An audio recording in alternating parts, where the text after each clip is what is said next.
मानवित का शिमला के फॉरेस्ट विभाग में तबादला हो गया। बड़ी मुश्किल से उसे पिछले साल ये नौकरी मिली थी। सरकारी नौकरी मिलने की वजह से वो ये तबादला लेने से मना भी नहीं कर पाया था। पहले वो जबलपुर में नौकरी करता था।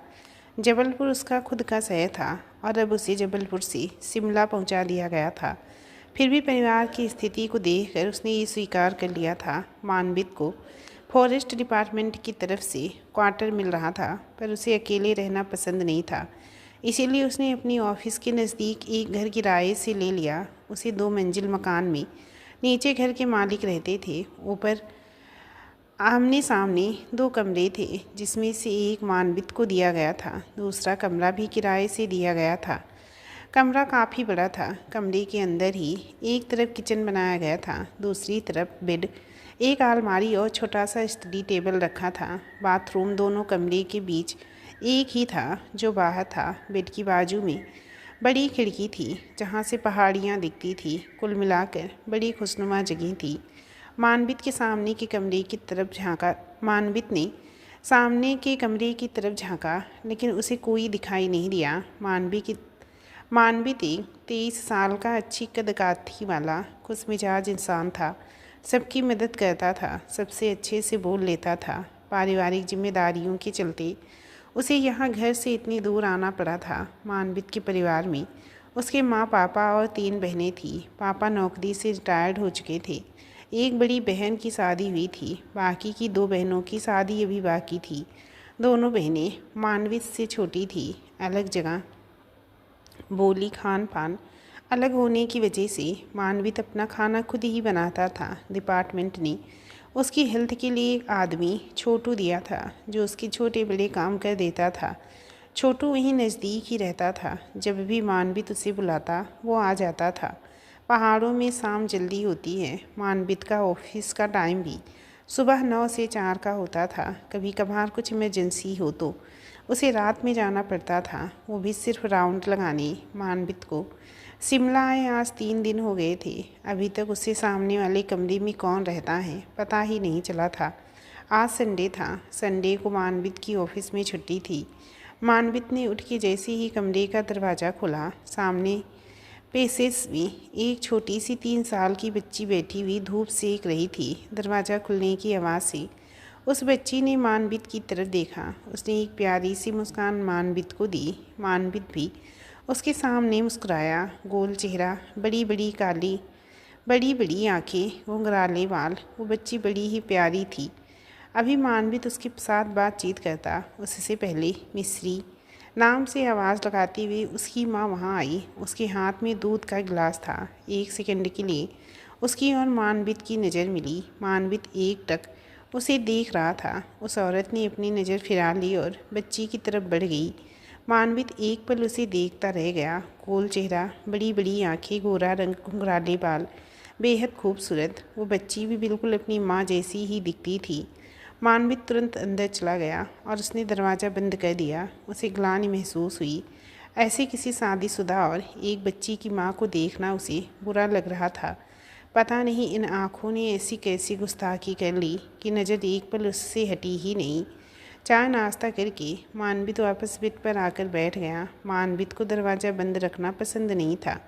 उसे सब खुला खुला अच्छा लगता था, पर अभी जो हुआ था उसके बाद दरवाज़ा खुला रखने की उसकी हिम्मत नहीं थी। बाहर से अभी भी माँ बेटी के बोलने की आवाज़ें आ रही थी। मानवित को अपना कुछ सामान लेने मार्केट भी जाना था। वो छोटू का इंतज़ार कर रहा था ताकि वो काम करके जाए, फिर वो भी मार्केट चला जाए। वहाँ से उसने एक चक्कर ऑफिस का लगाने का भी सोचा। उसे यहाँ आए हुए कुछ ही दिन हुए थे, तो वो खास किसी को पहचानता भी नहीं था। दरवाज़ा खटखटाने पर उसने दरवाज़ा खोला तो सामने छोटू के साथ वो बच्ची भी खड़ी थी। वो भी अंदर आ गई। छोटू ने कहा, भैया ये मिश्री है, सामने जो साब्या दीदी रहती हैं उनकी बेटी। साब्या दी यहाँ स्कूल में टीचर हैं। ये मिश्री बीमार हो गई थी, अस्पताल में भर्ती थी, इसीलिए 2-3 दिन दिख नहीं रहे थे। छोटू की बात सुनकर जैसे ही मानवित की नज़र सामने गई, साब्या सामने दरवाजे पर ही खड़ी थी। छोटू मानवित को मिश्री और साब्या के बारे में बता रहा था और मानवित बड़ी ध्यान से सुन रहा था। अचानक मानवित को लगा सामने कोई खड़ा है। उसने नज़र उठाकर देखा तो सामने साब्या खड़ी थी। साब्या ने मिश्री को आवाज़ लगाई। वो तुरंत अपनी माँ के पास चली गई। मानवित भी झेप गया और अंदर चला गया। छोटू भी सब काम निपटाने लगा। जैसे ही वो काम करके आया, मानवित भी मार्केट चला गया। मानवित जब वापस आया तब शाम हो रही थी। दरवाज़ा खोलकर अंदर आया तो पीछे पीछे मिश्री भी अंदर आ गई। उसने मिश्री को चॉकलेट दी। चॉकलेट लेकर मिश्री अपने घर चली गई। मानवित अभी दरवाज़ा बंद करके लेटा ही था कि दरवाज़ा खटखटाने की आवाज़ आई। उसने उठ करके दरवाज़ा खोला तो सामने साब्या खड़ी थी। उसने मानवित के हाथ में चॉकलेट रखा और बोली, मिश्री के ज़्यादा करीब आने की कोशिश मत करना, आइंदा से उसे कोई भी चीज़ मत दीजिएगा। और चली गई। मानवित को थोड़ा बुरा लगा, लेकिन सही भी था। अभी वो उसे जानती भी कितना थी। ऐसे में उसकी बच्ची को कुछ भी देना गलत ही था। ऐसे ही दिन बीतते गए। मानवित और साब्या का जाने का टाइम एक ही होता था। शाम को जो वापस आता तब मिश्री खेलती मिलती। वो उसके पास तो नहीं आती थी, पर उसे देखकर मुस्कुरा ज़रूर देती थी। इतने दिनों में उसने अभी तक मिश्री के पापा को नहीं देखा था। उसे हमेशा साब्या मिश्री के साथ अकेली ही आते जाते दिखती थी, पता नहीं क्यों। पर मानवित को हमेशा साब्या के चेहरे पे एक उदासी दिखती थी और आंखों में खालीपन नज़र आता था। साब्या को देखकर वो इतना तो समझ गया था कि साब्या यहाँ की लोकल नहीं थी। उसके जैसी ही कहीं बाहर से आई थी। साब्या मानवित से कटी कटी ही रहती थी। वही मानवित भी साब्या को देखकर नज़रें नीची करके निकल जाता था। अगर कुछ था तो वो थी मिश्री की मुस्कान। जब भी वो मानवित को देखकर मुस्कुराती, मानवित को उसे देखकर सुकून मिलता था। एक दिन जब मानवित ऑफिस से लौट कर आया और सीढ़ी चढ़कर ऊपर पहुंचा तो मिश्री सिसक रही थी। जैसे ही उसने मानवित को देखा, वो उसे हाथ पकड़कर अपने कमरे में ले गई। वहाँ जाकर जब मानवित ने देखा तो साब्या नीचे गिरी हुई थी।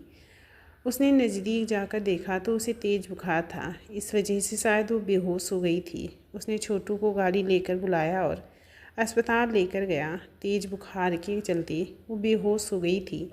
डॉक्टर ने साब्या को अस्पताल में भर्ती करवा दिया। मानवित ने मिश्री को गोद में उठाया हुआ था।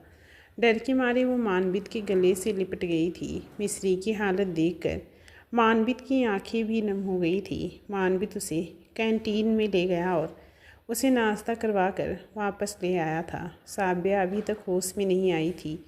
मिश्री मानवित की गोद में ही सो गई थी। पूरे दिन के थके हुए मानवित की भी कब आँख लग गई उसे पता ही नहीं चला। वो भी बाहर बैठे बैठे ही सो गया और मिश्री उसकी गोद में इत्मीनान से सो रही थी। साब्या जब होश में आई तो खुद को उसने अस्पताल में पाया। वो सोच में पड़ गई। उसे बस इतना ही याद था कि उसे चक्कर आया और वो गिर गई। उसे मिश्री की याद आई। वो बेड से उठने लगी, तभी वहाँ नर्स आ गई। उसने नर्स से पूछा, सिस्टर मैं यहाँ कैसे आ गई? सिस्टर ने कहा, आपके हस्बैंड आपको यहाँ लेकर आए। साब्या कहती है, हस्बैंड? मेरी बच्ची कहाँ है? सिस्टर कहती हैं, वो भी उनके पास है। साब्या कुछ कहती उससे पहले ही मानवित मिश्री को लेकर साब्या के पास आता है। साब्या मिश्री को गले लगा लेती है और उससे पूछती है वो ठीक है। सामने मिश्री इशारे से ठीक होने का इशारा करती है और मानवित की तरफ इशारा करती है। मानवित को मिश्री को यूँ इशारे में बात करता देख हैरानी होती है। साब्या को भी मानवित के साथ किए गए अपने बर्ताव पे बुरा लगता है। अगर आज मानवित उसकी मदद नहीं करता और मिश्री को ना संभालता तो पता नहीं क्या होता। साब्या मानवित की तरफ देखकर कहती है, माफ़ कीजिए, उस दिन आपको गलत समझा। आज जो आपने मेरे और मिश्री के लिए किया उसके लिए बहुत बहुत शुक्रिया। दरअसल मिश्री बोल नहीं सकती है, इसीलिए मुझे बहुत डर लग रहा है। इसीलिए मैं उसे जल्दी से किसी अजनबी से मिलने नहीं देती हूँ। साब्या की बातें सुनकर मानवित की आंखों में आंसू आ जाते हैं। उसे उस 3 साल की बच्ची के लिए बहुत बुरा लगता है। भगवान भी कैसे कैसे खेल खेलता है इतनी प्यारी बच्ची के साथ ऐसी नाइंसाफ़ी की। साब्या को कमज़ोरी की वजह से डॉक्टर एक दिन साब्या को अस्पताल में भर्ती रहने के लिए कहते हैं मानवित भी मिस्री के साथ वहीं रुक जाता है। मिस्री एक पल के लिए भी मानवित को छोड़ ही नहीं रही थी। मानवित उसे गोद में उठाए ही साब्या के लिए खाना और दवाई ले आता है। मानवित को पूछना बुरा लगता है, फिर भी वो साब्या से मिस्री के पिता के बारे में पूछ लेता है। साब्या उसे बस इतना ही बताती है कि मिस्री के पापा इस दुनिया में नहीं हैं, वो अकेली है। मानवित को साब्या और मिस्री की ऐसी हालत देखकर बहुत दुख होता है। इंसान कितना भी मजबूत हो, कहीं ना कहीं तो कमज़ोर हो ही जाता है। साब्या को दवाइयों की वजह से नींद आ जाती है, वो गहरी नींद में सो जाती है। मानवित भी वहीं बैठे बैठे मिस्री के साथ सो जाता है। दूसरे दिन सुबह साब्या को डिस्चार्ज मिल जाता है। मानवित छोटू को बोलकर गाड़ी मंगवाता है और साब्या को घर ले आता है। दिन बीतते जा रहे थे। साब्या बिल्कुल अच्छी हो गई थी। उसने स्कूल जाना वापस शुरू कर दिया था। मिस्री मानवित के ज़्यादा करीब आ गई थी। हर रोज़ मानवित के ऑफिस जाने से पहले और ऑफिस आने के बाद मिस्री मानवित के साथ ही रहती थी। मानवित और साब्या में अब अच्छी बातें होने लगी थी। फिर भी दोनों अपने अपने दायरे में कैद थे। कई बार मानवित अपने साथ मिस्री को भी घुमाने ले जाता था। मानवित साब्या को चाहने लगा था, पर वो उसे कह नहीं पाया था। उसके ऊपर अपने घर की और अपनी बहनों की शादी की जिम्मेदारी भी थी। साब्या भी मानवित को पसंद करने लगी थी, पर वो अपनी मजबूरी जानती थी। वो एक बच्ची की माँ थी, साथ में वो एक विधवा थी। वो एक ऐसा भयानक भूतकाल पीछे छोड़ आई थी जो कभी भी उसके वर्तमान को तबाह कर सकता था। साब्या मानवित की उसके प्रति चाहत से भी परिचित थी। ऐसे ही मानवित को शिमला आए 1 साल से ऊपर हो गया था। मानवित बीच में कई बार अपने घर भी हो आया था। इस बीच उसकी एक बहन की शादी भी हो गई थी। मानवित और साब्या के बीच एक ऐसा रिश्ता बन गया था कि वो रिश्ता सब रिश्तों से अलग था। दोनों एक दूसरे की तकलीफ़ को बिना बोले ही समझ लेते थे। उनके रिश्ते का कोई नाम नहीं था, लेकिन दोनों भावात्मक रूप से एक दूसरे से जुड़े हुए थे। मानवित ने कई बार साब्या से उसके घर परिवार के बारे में जानने की कोशिश की थी, लेकिन हमेशा वो इस बात को टाल जाती थी। मानवित के घर से अब मानवित की शादी के लिए दबाव बनने लगा था। उसके माँ बाप यही चाहते थे कि मानवित अब शादी कर ले। कब तक वो वहाँ अकेला रहेगा? वो साब्या से शादी करना चाहता था, लेकिन वो ये भी जानता था कि उसके माँ बाबूजी एक विधवा और एक बच्ची की माँ से शादी कराने के लिए कभी भी तैयार नहीं होंगे। वो उसे समाज का डर दिखाएंगे। वो किसी और से शादी करना भी नहीं चाहता था, इसीलिए अब उसने घर जाना ही कम कर दिया था।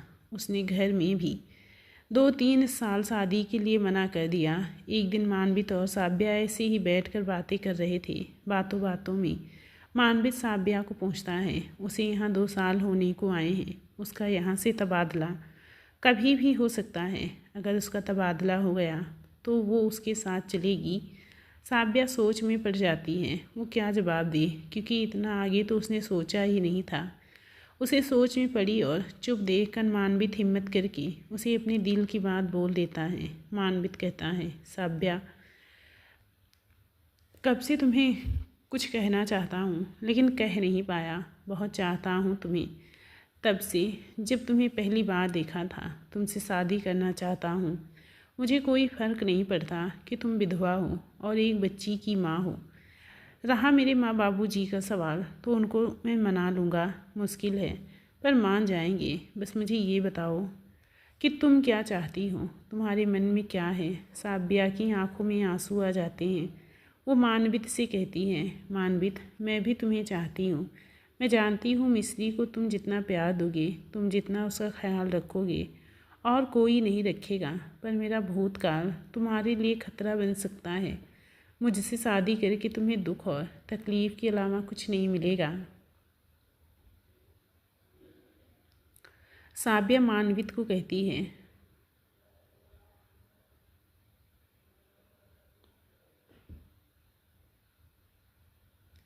साब्या मानवित से कहती है कि उससे जुड़ने के बाद उसका जीवन भी खतरे में पड़ सकता है। आज मैं तुम्हें अपने बारे में सब सच बताती हूँ। मैं यूपी के एक शहर से हूँ। मेरे घर में मेरे अलावा बस मेरी नानी ही थी। बस हम दोनों ही एक दूसरे की दुनिया थे। 12वीं अच्छे नंबरों से पास करके मैंने वहाँ के एक बहुत अच्छे कॉलेज में एडमिशन लिया। मैं बहुत खुश थी उस कॉलेज में एडमिशन पाकर। अनुभव नाम था उसका। छात्र संघ का अध्यक्ष था। पीजी कर रहा था। वहाँ के विधायक का बेटा रवि उसका प्रतिद्वंदी था। रवि पहले दिन से मुझे पसंद करने लगा था, पर मुझे वो पसंद नहीं था। अनुभव से कॉलेज के काम के सिलसिले में 2-3 बार मिलना हुआ और हम दोनों एक दूसरे को पसंद करने लगे। ये बात रवि तक पहुंच गई। उसे ये बात नागवारा गुजरी। वो मुझे पहले परेशान नहीं करता था, पर उसने अनुभव को परेशान करने के लिए मुझे परेशान करना शुरू कर दिया। रवि कभी भी घर पर भी आ धमकता और मुझे और नानी दोनों को परेशान कर देता। रवि कॉलेज छात्र संघ के चुनाव हार गया। अनुभव चुनाव जीत गया। रवि बौखला गया था, लेकिन अभी शहर में चुनाव बाकी थे तो वो शांति से बैठ गया। उसके पापा ये चुनाव जीत गए। इसके बाद उसने मुझे कॉलेज में परेशान करना शुरू कर दिया। एक दिन उसने सबके सामने मुझसे बदतमीजी की, जिस पर उसके और अनुभव के बीच काफ़ी लड़ाई हुई। इस वाक़ये के बाद अनुभव ने मुझसे शादी कर ली। अनुभव का भी इस दुनिया में कोई नहीं था, तो वो हमारे साथ ही रहने लगा। हम बहुत खुश थे। शादी के 4 दिन ही हुए थे कि एक दिन हमारे घर पर कुछ गुंडों ने हमला कर दिया। अनुभव को बहुत मारा और मुझे उठा कर ले गए। वो रवि के ही गुंडे थे। उन्होंने मुझे एक जेल ले जाकर बंद कर दिया। वो जगह रवि का फार्म हाउस था। रवि ने 4 दिनों तक मुझ पे बलात्कार किया और 5वें दिन मुझे अपने घर पर छोड़ दिया। घर जाकर पता चला अनुभव को बहुत मारा गया था। वो अस्पताल में भर्ती था। मेरी भी हालत बहुत बुरी थी, लेकिन मैं अपने दुख भूल कर अनुभव का ध्यान रखने लगी। लेकिन अनुभव को अंदरूनी बहुत चोट आई थी। वो मुझे छोड़कर चला गया। शादी के 4 ही दिनों में मैं विधवा बन गई। अब किसी और चीज़ की उम्मीद नहीं थी, बस जी जा रही थी। एक दिन पता चला कि मैं माँ बनने वाली हूँ। मेरे पैरों तले से ज़मीन खिसक गई, क्योंकि ये बच्चा रवि का था। मन घृणा से भर गया। मैं बच्चा निकलवाने गई, लेकिन डॉक्टर ने तुम कमज़ोर हो, तुम्हारी जान को खतरा हो जाएगा, ये कहकर बच्चा निकालने से मना कर दिया। अपनी जान लेने की सोची, लेकिन मैंने की हिम्मत नहीं जुटा पाई। फिर सोचा उस हैवान की ही जान ले लूं, ताकि और किसी की ज़िंदगी बिगाड़ ना पाए। नानी को पहले ही प्रयागराज आश्रम में भेज दिया। एक रात चुपके से उसके घर में घुस गए। उस पर चाकू से हमला करके भाग निकली। वो जिंदा बच गया या मर गया, मुझे कुछ नहीं पता। वहाँ से प्रयागराज आश्रम में पहुँची। वहाँ मिस्री का जन्म हुआ। शुरू में सब कुछ तो मिस्री से बिल्कुल शुरू में सच कहूँ तो मिस्री से बिल्कुल लगाव नहीं था। जिस हैवान ने मेरी ज़िंदगी बर्बाद कर दी, उसके खून को बिल्कुल देखना नहीं चाहती थी। पर जब पता चला कि ये बोल नहीं सकती और कितना भी जुटलाऊं थी तो मेरा ही हिस्सा। नफ़रत कब तक रहता इस मासूम से। उस दौरान नानी जी का भी देहांत हो गया था। अब मिस्री सचमुच मेरी जिम्मेदारी बन गई थी। रवि जिंदा था या मर गया, मुझे कुछ पता नहीं था। शायद वो लोग प्रयागराज में भी मुझे ढूंढते हुए आ गए थे, इसीलिए यहाँ शिमला आ पहुँची, ये भूल कर कि मिस्री के पिता कौन हैं। बस मिस्री में ही अपनी दुनिया बना ली। पर हमेशा एक डर लगा रहता है, कभी वो मुझे यहाँ ढूंढते हुए आ पहुँचा तो क्या होगा। मुझे मेरी फ़िक्र नहीं, पर मिस्री की फ़िक्र है। मानवित, मुझसे तुम वादा करो, कल को मुझे कुछ हो जाए, मैं ना रहूँ, तुम मिस्री का ध्यान रखोगे। उसे उन लोगों के गंदे हाथ में कभी भी नहीं जाने दोगे, क्योंकि मुझे हमेशा ऐसा लगता है कि एक न एक दिन वो लोग मुझे यहाँ पर भी ज़रूर ढूंढ लेंगे।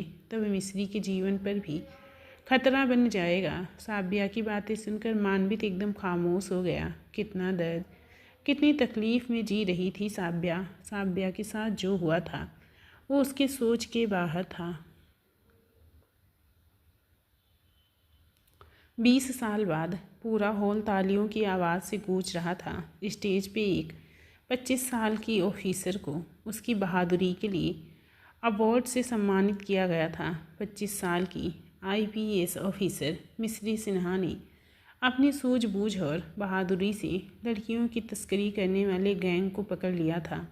सामने बैठा मानवित की आंखों में पानी आ गया था। मिस्री के लिए जो ख्वाब उसके बचपन से उसने देखे थे, वो ख्वाब आज मिस्री ने सच कर दिखाए थे। उसे आज साब्या की बहुत याद आ रही थी। मिस्री की आवाज़ सुनकर वो अपनी सोच से बाहर आया और सामने स्टेज की तरफ देखने लगा। मिस्री की आवाज़ हॉल में गूंजने लगी। आज मैं जो कुछ भी हूँ वो सिर्फ़ और सिर्फ मेरे पापा की वजह से हूँ। बचपन से ही मेरे पापा ने मुझे आईपीएस ऑफिसर बनने का सपना देखा था। आँख तो मेरी थी पर मैं सामने आँख तो मेरी थी पर उसमें ख्वाब मेरे पापा के थे। बचपन से मुझे उन्होंने मजबूत बनाया है, कड़ी मेहनत करवाई है। नतीजा ये है कि मैं आज ये कह पाई हूँ। इतना कहकर वो स्टेज से नीचे आ गई। स्टेज से नीचे आकर वो मानवित के गले लग गई। उससे पहले कि मीडिया वाले उन्हें घेर लेते, वो दोनों जल्दी से वहाँ से निकल गए। घर पहुँचकर मिस्री ने अपनी दादी को फ़ोटो पे हाथ चढ़ाया। दादी, देखो आपकी पोती को तमगा मिला है बहादुरी के लिए। फिर अपने पापा से बोली, मुझे अपनी माँ की भी धुंधली छवि ही याद है। वो होती तो मुझे बहुत खुशी होती है ना वो होती तो बहुत खुशी होती है ना पापा। मानवित कुछ जवाब नहीं दे पाया। उसने बस उसे गले से लगा लिया। रात को मानवित को नींद नहीं आ रही थी। वो बेचैनी महसूस कर रहा था। मिस्री की इतनी बड़ी सफलता उसे पता चली होगी या नहीं। सब अखबारों में मिस्री के कारनामों की चर्चा थी। शायद उसने भी पढ़ा ही होगा। वक्त आ गया था कि मिस्री अपनी सच्चाई जान ले, अपनी माँ की सच्चाई जाने। मानवित ने मन पक्का कर लिया था, कल वो मिस्री को उसकी माँ की सच्चाई ज़रूर बताएगा। अब उसका मन हल्का हो गया और वो सो गया।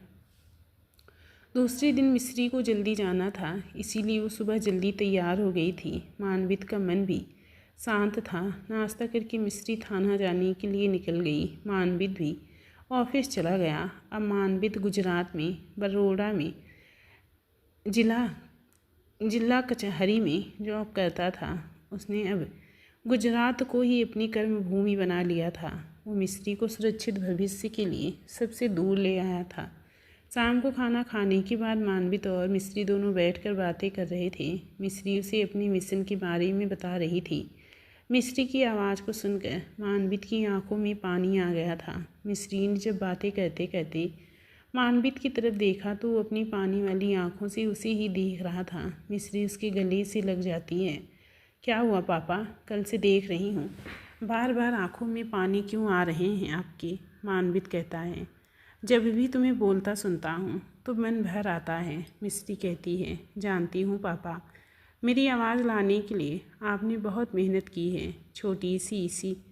छोटी सी थी इसीलिए ज़्यादा याद नहीं है, पर आप मेरी आवाज़ वापस लाने के लिए बहुत जगह घूमे थे, वो याद है। मानवित कहता है, कुछ और भी है जो तुम्हें बताना चाहता हूँ। तुम्हारे जन्म को लेकर कुछ बातें हैं, तुम्हारी माँ को लेकर कुछ बातें हैं जिसे तुम्हें अब जानने का पूरा हक है।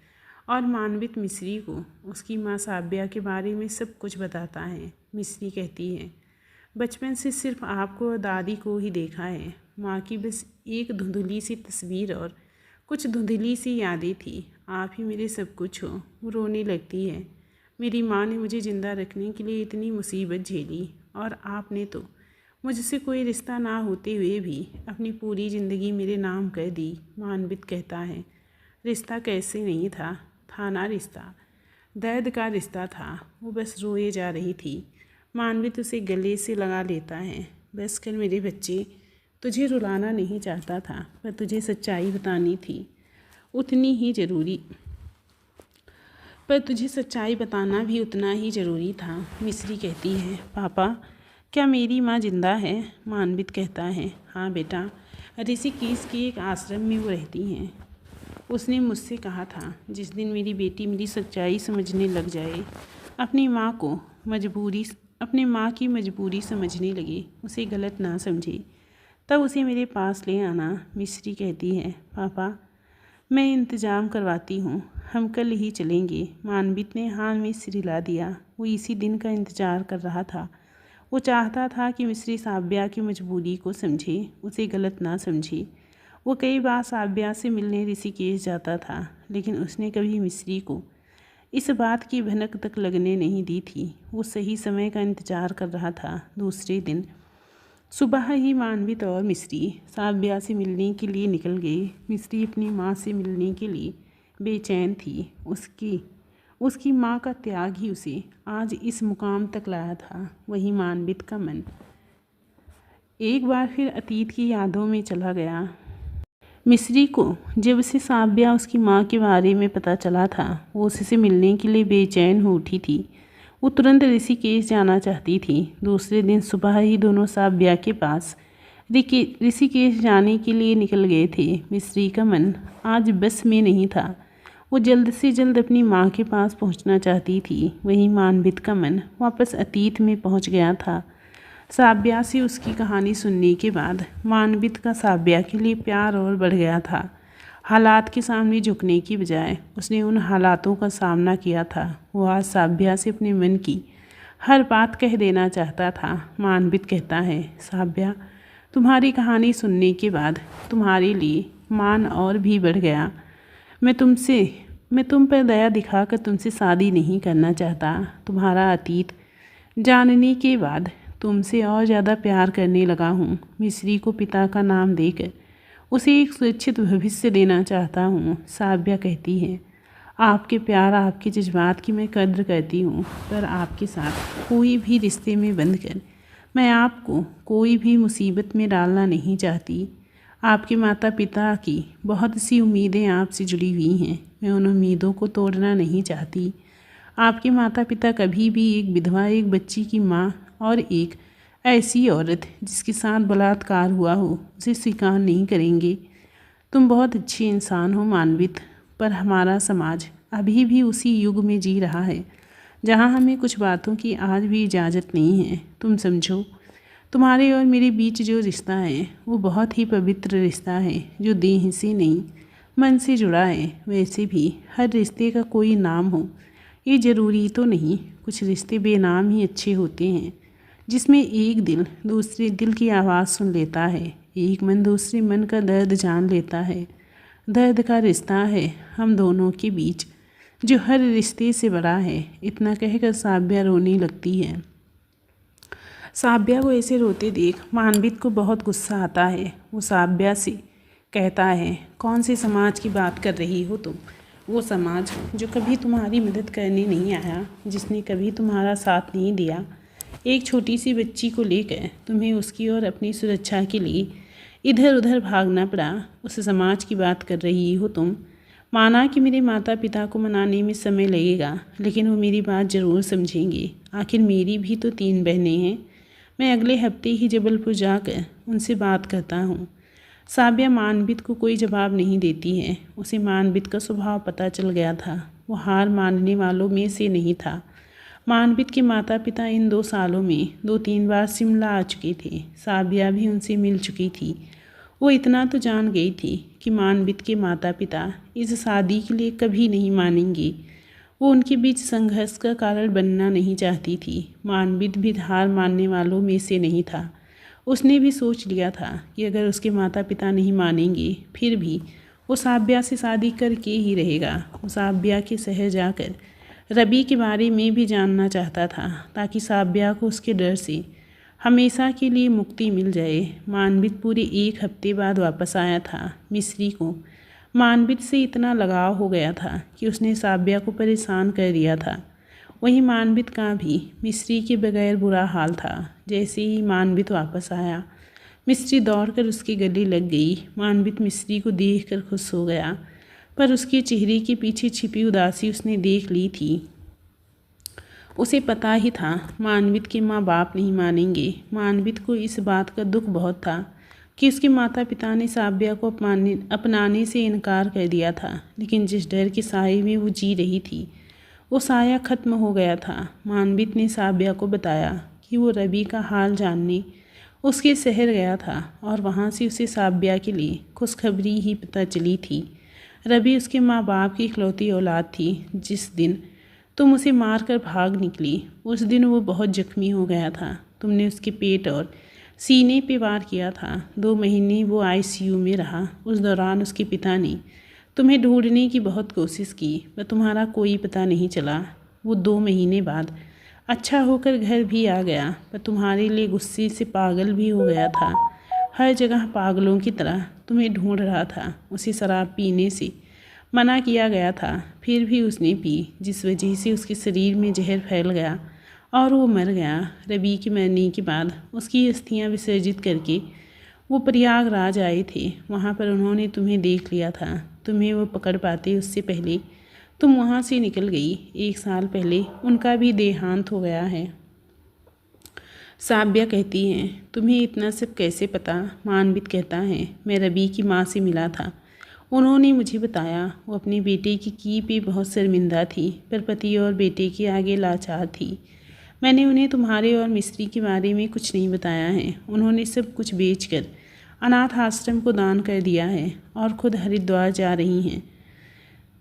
साब्या, तुम्हारी सारी परेशानी हट चुकी है। अब तुम पर या मिस्री पर कोई खतरा नहीं है। अब तो तुम्हें शादी करने में कोई एतराज़ नहीं है ना? साब्या कहती है, माँ बाबूजी ने क्या कहा वो माने? मानवित एक गहरी सांस लेकर, नहीं, वो नहीं माने। उनका कहना है अगर मैंने तुमसे शादी की तो मेरी छोटी बहन की शादी नहीं होगी, और जो उन 2 बहनों की शादी हुई है उनकी शादीशुदा ज़िंदगी में भी तकलीफ़ हो सकती है। लेकिन मुझे पता है ऐसा कुछ नहीं होगा। हम शादी ज़रूर करेंगे, बाद में वो लोग भी मान जाएंगे। साब्या खामोश हो जाती है। 2 दिन वो कसमकस में रहती है। मानवित को साब्या की चुप्पी से लगता है कि वो शादी के लिए मान गई है। तीसरे दिन सुबह 6 बजे अचानक मानवित की नींद खुल जाती है। उसे बेचैनी होती है, इसीलिए वो अपने कमरे से बाहर आता है। तभी उसे साब्या के कमरे के बाहर ताला नजर आता है। वो भागकर नीचे मकान मालिक के पास जाता है और साब्या के बारे में पूछता है। मकान मालिक उसे बताता है कि साब्या अभी थोड़ी देर पहले ही अपना सामान लेकर बस स्टैंड की तरफ गई है। वो सब समझ जाता है और तुरंत बस स्टैंड की तरफ जाता है। मानवित भागकर बस स्टैंड पहुंचता है और साब्या को ढूंढता है। उसे डर था कि साब्या चली ना गई हो। तभी उसे सामने साब्या मिस्त्री के साथ बैठी नजर आती है। मानवित उसके पास जाता है। साब्या उसे देखकर खड़ी हो जाती है। साब्या अपना मन पक्का करके मानवित से कहती है, मानवित, मैं तुम्हारे प्यार की कद्र करती हूँ, पर मैं तुमसे शादी नहीं करूँगी। तुम मुझे कभी भी समझ नहीं पाओगी, इसीलिए मैं यहाँ से दूर चली जाना चाहती हूँ। मानवित कहता है, यहाँ से चले जाने की बात क्या करती? कभी सोचा है एक अकेली औरत के लिए कितना मुश्किल है एक ऐसी लड़की को बड़ा करना जो बोल नहीं सकती? तुम तो बोल सकती थी, फिर भी तुम भुगत चुकी हो। तुम मिस्री को एक सुरक्षित भविष्य कैसे दे सकती हो? साब्या की आंखों में पानी आ जाता है। उसे ऐसे रोता देख मानवित भी तड़प उठता है। वो साब्या से कहता है, ठीक है, तुम मुझसे शादी करना नहीं चाहती, पर तुम मुझे मिस्री को अपना नाम देने से नहीं रोक सकती। मैं मिस्री को कानूनन गोद लेना चाहता हूँ। उससे तो तुम्हें कोई प्रॉब्लम नहीं है ना? साब्या सिर्फ सिर हिलाकर ना में जवाब देती है। मानवित अपना ट्रांसफ़र वापस जबलपुर करवा लेता है और साब्या और मिस्री के साथ वहाँ चला जाता है। साब्या मानवित के घर के नज़दीक ही किराए पर घर लेकर रहने लगी। मानवित ने मिस्री को कानूनन अडॉप्ट किया। मानवित के घर वालों को ये पसंद नहीं आया, पर मानवित ने उनकी एक ना सुनी। ऐसे ही कुछ महीने बीत गए। मानवित की छोटी बहन की शादी भी हो गई। मानवित के घर वाले साब्या को अपना नहीं पाते हैं और मानवित किसी और से शादी करना नहीं चाहता था। साब्या जानती थी कि मानवित के माता पिता उसे कभी नहीं अपनाएंगे और जब तक वो वहाँ है मानवित कभी आगे नहीं बढ़ पाएगा। साथ में ये भी जानती थी कि मिस्री में मानवित की जान बसती है, इसलिए उसने अकेले ही मिस्री को मानवित के पास छोड़कर जाने का फैसला कर लिया। उसे पता था कि मिस्री को मानवित बहुत प्यार देगा, एक बेहतरीन ज़िंदगी देगा जो कभी नहीं दे पाएगी। और एक दिन साब्या मानवित और मिस्री को छोड़कर चली गई। मानवित ने उसे बहुत ढूंढा, पर साब्या का कोई पता नहीं चला। साब्या के जाने के बाद मानवित के माँ बाप ने मिस्री को अपना लिया, लेकिन मानवित शादी के लिए राजी नहीं हुआ। ENT कैंप के बारे में पढ़ा, मानवित मिस्री को लेकर दिल्ली उस कैंप में ले गया। डॉक्टर ने मिस्री का जांच करके बताया कि शायद ऑपरेशन से इसकी आवाज़ वापस आ जाए। ऑपरेशन सफल हुआ और मानवित की दुआ भी ऊपर वाले ने कबूल की। मिस्री की आवाज़ वापस आ गई। अब मानवित ने अपना सारा ध्यान मिस्री पर लगा दिया। उसने मिस्री की आंखों में एक ही सपना भर दिया, IPS ऑफिसर बनने का। मिस्री ने भी उन सपने को पूरा करने के लिए खूब मेहनत की, अपने आप को मजबूत बनाया। साहबिया को गए 10 साल हो गए थे। मानवित के माँ बाप का भी देहांत हो चुका था। अब घर में सिर्फ मानवित और मिस्री ही रह गए थे। एक दिन मानवित के पास साहबिया का फ़ोन आया। उसने मानवित को वो ऋषिकेश के एक आश्रम में ही है और अच्छा है ये बताया। मानवित साहबिया को और अच्छी है ये बताया। मानवित साहबिया को वहाँ मिलने चला गया। उसने साहबिया को मिस्री की आवाज़ के बारे में, उसके सपने के बारे में बताया। उसने साहबिया से वापस चलने के लिए कहा, पर साहबिया ने मना कर दिया। साहबिया जब मिस्री को छोड़ कर गई तब मिस्री बहुत छोटी थी, इसीलिए वो साहबिया को भूल चुकी थी। साहबिया ने मानवित से वादा लिया कि जब तक साहबिया कुछ बन नहीं जाती, सब कुछ समझने नहीं लगती, तब तक उसे उसकी माँ के बारे में कुछ नहीं बताया जाए। और आज वो दिन आ गया था जब मिस्री साहबिया के बारे में सब जान गई थी। उसकी मजबूरी समझने लगी थी और आज अपनी माँ को अपने पास रखने के लिए लेने जा रही थी। मानवित ने साहबिया को उनके आने के बारे में बता दिया था। साहबिया गेट के सामने ही खड़ी होकर मिस्री का इंतज़ार कर रही थी। मिस्री ने साहबिया को पहचान लिया था। मिस्री भी तो साहबिया की ही प्रतिकृति थी। दोनों माँ बेटी एक दूसरे की गले से लग कर रोने लगी। आज बरसों बाद माँ बेटी का मिलन हुआ था। सबकी आंखों में आंसू थे। मिस्री कहती है, माँ आज आपका वनवास खत्म हुआ, आपका त्याग सफल हुआ, आपकी बेटी अफसर बन गई। अब तो आप हमारे साथ चलोगी ना? साहबिया सिर्फ हाँ में सिर हिला देती है।